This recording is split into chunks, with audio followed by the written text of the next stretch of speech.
Assalamualaikum warahmatullahi wabarakatuh. Salam sejahtera untuk kita semua. Perkenalkan, nama saya Sri Hardianti Rosadi, SPMSI, salah satu dosen pada program studi S1 Agribisnis Fakultas Pertanian, Peternakan, dan Perikanan Universitas Wangri Magalatung. Pada kesempatan ini, saya akan menjelaskan pernyataan diri dosen dalam unjuk kerja Tridharma Perguruan Tinggi atau disingkat PDD UKT PT. Menjadi seorang dosen, wajib menjalankan Tridharma Perguruan Tinggi, yaitu pengajaran, penelitian, dan pengabdian kepada masyarakat. Pada video ini, saya akan menjelaskan salah satu dari Tridharma tersebut, yaitu Dharma Pengajaran. Adapun mata kuliah yang saya ampu di antaranya, kewirausahaan, akuntansi biaya, manajemen sumber daya manusia, serta pembiayaan agribisnis. Pada kesempatan ini, saya akan menjelaskan salah satu mata kuliah yang saya ampu, yaitu kewirausahaan. Pada mata kuliah kewirausahaan merupakan mata kuliah wajib bagi mahasiswa S1 Agribisnis pada semester 5 ganjil dengan bobot 3 SKS. Selanjutnya, saya akan menjelaskan teknik pengajaran saya dengan menggunakan metode DIA, Delivery, Interaction, and Assessment. Yang pertama, delivery. Terlebih dahulu, saya akan menjelaskan deskripsi singkat salah satu mata kuliah yang saya ampu, yaitu kewirausahaan, di mana mata kuliah ini menjadi inti dalam mendukung visi Universitas Wangri Magalatung, yaitu menjadi perguruan tinggi yang unggul dalam intelektual, moralitas, dan entrepreneurship. Adapun capaian pembelajaran yang akan dicapai terdiri dari CPL dan CPMK. Yang pertama, CPL Prodi. Aspek sikap, menunjukkan sikap bertanggung jawab atas pekerjaan di bidang keahliannya secara mandiri. Aspek keterampilan khusus, yang pertama, mampu berkomunikasi secara efektif dan bekerja sama dalam tim untuk merancang dan mempresentasikan ide bisnis. 2. Mampu menerapkan teknologi digital dalam pemasaran produk pertanian. Aspek pengetahuan.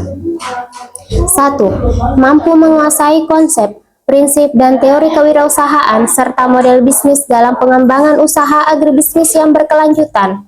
Yang kedua, mampu mengidentifikasi potensi dan peluang usaha di sektor agribisnis berbasis inovasi dan kearifan lokal. Yang kedua, CPMK, capaian pembelajaran lulusan yang dibebankan pada mata kuliah. Terdiri dari 6 CPMK. Yang pertama, 1. Mahasiswa mampu menjelaskan konsep dasar kewirausahaan, peran, urgensi, serta karakteristik wirausahaan dalam sektor agribisnis. CPMK kedua, mahasiswa mampu mengidentifikasi dan menganalisis peluang usaha berbasis potensi lokal dan tren pasar. CPMK yang ketiga, mahasiswa mampu menyusun rencana bisnis menggunakan bisnis model kanvas secara komprehensif, meliputi aspek pasar, produksi, keuangan, serta manajemen. CPMK keempat, mahasiswa mampu merancang strategi branding, segmentasi, targeting, dan positioning, dan promosi produk yang relevan. CPMK kelima, mahasiswa mampu menggunakan teknologi digital dalam proses perencanaan, pemasaran, dan pengembangan usaha agribisnis secara efektif. CPMK yang keenam, mahasiswa mampu menampilkan produk dan mempresentasikan usaha secara profesional dalam pameran kewirausahaan. Pokok bahasan dalam mata kuliah ini yaitu konsep dasar pentingnya kewirausahaan, analisis potensi diri dan karakteristik wirausaha potensial, analisis peluang usaha, menyusun rencana bisnis, aspek pemasaran, konsep pemasaran, serta digital marketing. Selanjutnya, referensi yang saya gunakan dalam proses pembelajaran mata kuliah kewirausahaan menggunakan buku dan beberapa artikel dengan judul 1. Bisnis yang sehat dan cerdas yang diterbitkan oleh Tahta Media Group. 2. Kewirausahaan yang diterbitkan oleh penerbit Widina. 3. Marketing 4.0 karya Philip Kotler, Hermawan Kartajaya, serta Iwan Setiawan yang diterbitkan oleh Gramedia Pustaka Utama, serta buku ajar kewirausahaan dengan penerbit Jaring Inspiratif. Selanjutnya, yaitu interaction. Adapun bentuk interaksi saya dengan mahasiswa dalam proses belajar mengajar dengan pendekatan student center learning. SCL merupakan suatu metode pembelajaran yang saya gunakan di mana menempatkan mahasiswa sebagai pusat dari proses belajar. Berbagai macam metode yang saya gunakan diantaranya. Yang pertama, ceramah, di mana saya menyampaikan materi ajar dengan memberikan penjelasan-penjelasan singkat terkait topik yang dibahas pada setiap pertemuan. Yang kedua, case study atau studi kasus, di mana saya memberikan studi kasus kepada mahasiswa untuk dianalisis kemudian dikaji lebih lanjut. Yang ketiga, project based learning, di mana saya memberikan mahasiswa tugas kelompok untuk bisa dijadikan tugas dalam penyusunan proyek berbasis pembelajaran. Kemudian diskusi kelompok, di mana saya membentuk kelompok kecil dalam kelas, kemudian memberikan topik terkait isu-isu strategi dan kegiatan untuk menemukan berbagai permasalahan di masyarakat, kemudian menemukan solusinya. Selanjutnya yaitu asesmen. Pada tahap ini, saya melakukan evaluasi kepada mahasiswa. Pada pertemuan pertama, saya melakukan kegiatan kontrak, kemudian menjelaskan bobot penilaian. Adapun bobot penilaian yang saya buat, yang pertama, kehadiran dengan bobot 10%, tugas kelompok dengan bobot 20%, tugas terstruktur dengan bobot 20%, tugas project based learning dengan bobot 20%, ujian tengah semester dengan bobot 10%, serta ujian akhir semester dengan bobot 20%. Selanjutnya, saya akan memberikan cuplikan pengajaran saya dengan mata kuliah kewirausahaan secara offline dengan metode pembelajaran ceramah dan diskusi kelompok atau case study pada pertemuan ke-11 dengan pokok pembahasan digital marketing. Oke, Assalamualaikum warahmatullahi wabarakatuh. Waalaikumsalam warahmatullahi wabarakatuh. Oke, jadi hari ini kita akan melanjutkan pembahasan kita dari minggu lalu. Minggu lalu kita sudah bahas sedikit masalah materi kita mengenai segmentasi targeting dan positioning. Nah, sebelum kita mulai kegiatan perkuliahan kita pada hari ini, ada baiknya kita berdoa dulu supaya apa yang akan kita bahas hari ini itu bisa lebih membawa keberkahan untuk kita semua. Oke, mari kita sama-sama berdoa ya. Berdoa dimulai.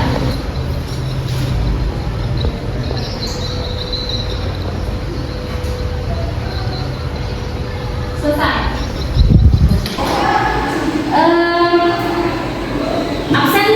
Silakan absennya di Google Classroom, saya sudah bagikan linknya.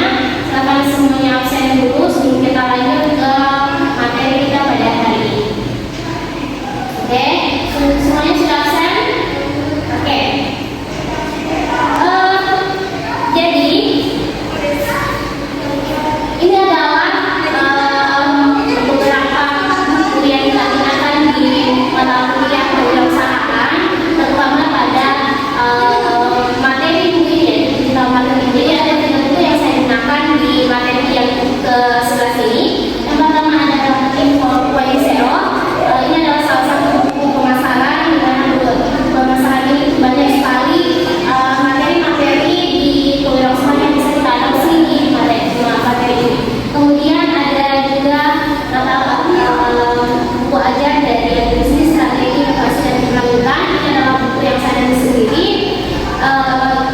Ini menjadi salah satu rujukan juga kita pada materi buku ini. Kemudian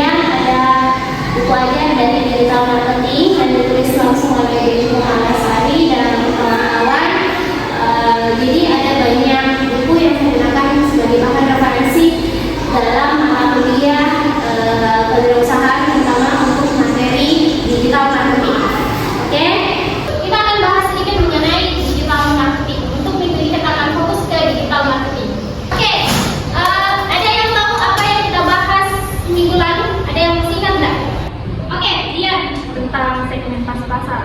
Oke, apa itu segmentasi pasar ya?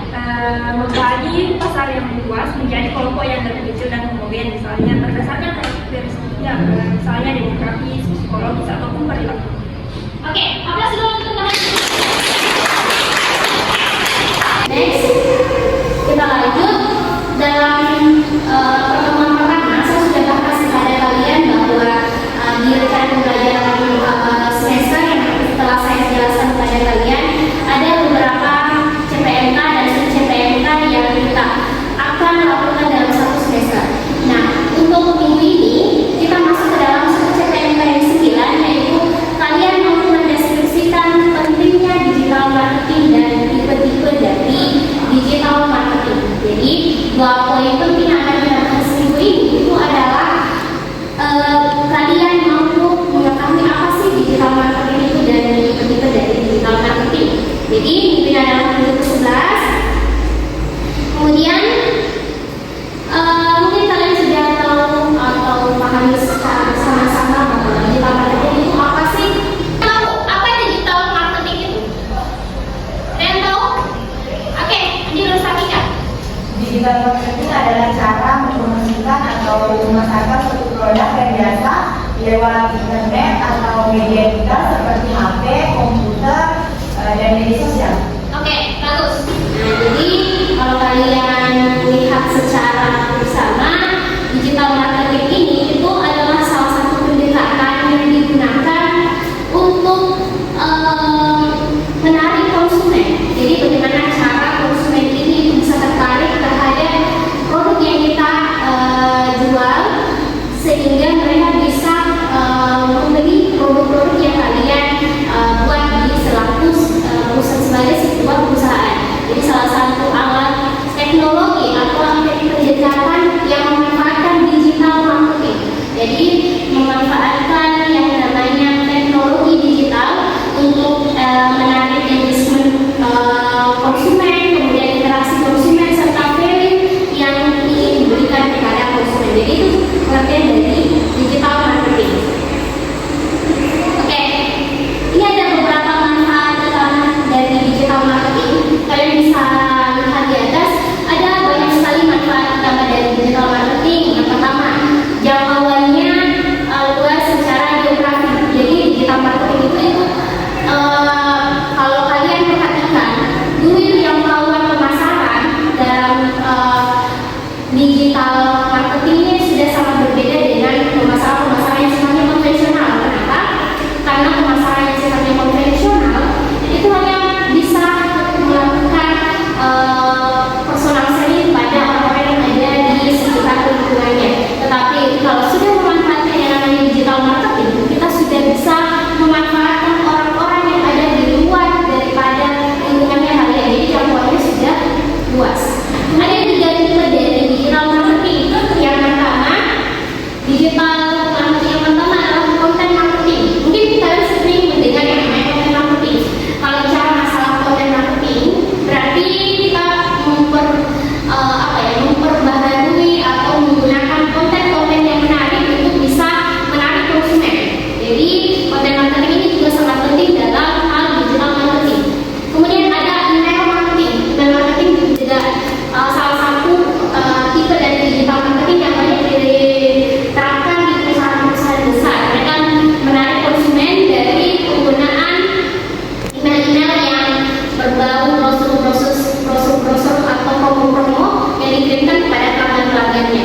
Kemudian affiliate marketing. Nah, tipe dari digital marketing yang ketiga adalah affiliate marketing. Affiliate marketing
Siapa?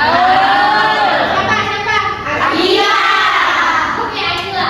Jadi Akila ini tuh menjadi salah satu juga yang di endorse oleh perusahaan-perusahaan. Salah satunya adalah perusahaan G2G. Jadi kalau berbicara mengenai digital marketing, salah satu yang sangat-sangat penting adalah bagaimana mereka bisa menarik pemasak atau bisa menarik konsumennya. Nah, dalam menarik konsumennya ini, dia bisa memanfaatkan yang namanya influencer yang punya followers yang banyak. Siapa tahu ini? Arya Mohan. Oke, Arya Mohan juga ini menjadi salah satu affiliate marketing di mana dia yang di-endorse itu adalah akun yang dia gunakan. Jadi kalau pengikutnya Arya Mohan pasti akan menarik konsumennya untuk juga men-stalking dari produk, yaitu produk following. Oke, jadi itulah kekuatan dari selebritis. Oke, jadi sekarang kita bentuk kelompok. Sebelum kita akhir perkuliahan ini, kita bahas dulu mengenai case study yang akan kita jadikan tugas untuk kalian. Nah, tugasnya adalah silakan bentuk kelompok. Nanti ibu akan bagi kelompoknya 1 sampai 4 orang. Kemudian kalian pilih 2 perusahaan agribisnis, di mana perusahaan agribisnis ini itu kalian bandingkan. Apa yang kalian bandingkan adalah digital marketingnya. Nah, implementasi dari digital marketing apa yang mereka terapkan di 2 perusahaan ini.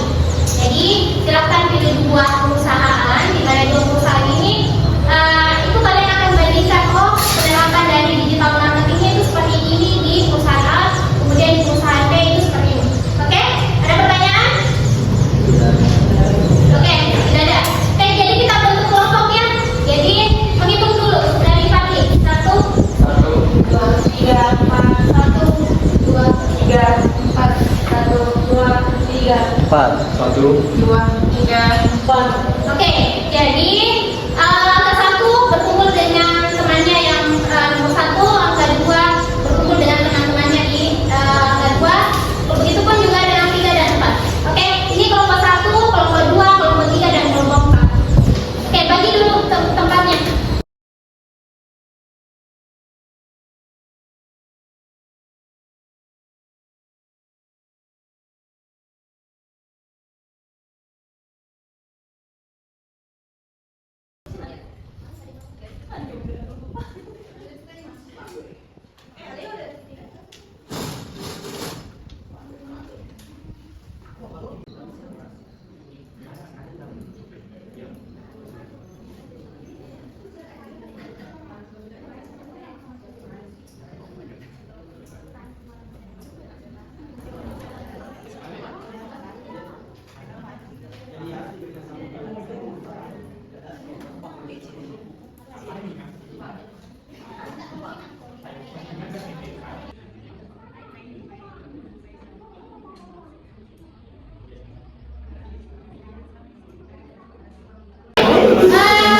Tugasnya? Oke, selesai. Bisa berkelompok untuk menjelaskan apa yang telah didiskusikan oleh teman-temannya? Oke, kelompoknya dulu deh. Oke, silakan. Saya Bu. Oke. Saya dulu itu dunia. Baiklah, dari hasil diskusi kelompok kami, adapun perbedaan strategi digital marketing pada perusahaan PT Sido Muncul dan PT Tanihub. PT Sido Muncul berfokus pada storytelling produk berbasis warisan budaya atau jamu, edukasi kesehatan yang lebih banyak mengandalkan promosi melalui selebritas dan tokoh publik sebagai brand ambassador. Sedangkan PT Tanihub Indonesia menyajikan konten edukasi tentang pertanian berkelanjutan, profil petani, serta tutorial menggunakan platform yang menggunakan sistem referral atau bekerja sama dengan mitra logistik serta UMKM untuk memperluas jangkauan pasar. Sekian, Assalamualaikum warahmatullahi wabarakatuh. Oke, itu tadi ya tugas kelompoknya sudah dibahas. Kelompok tadi sudah menjelaskan apa yang menjadi hasil dari diskusi kelompoknya.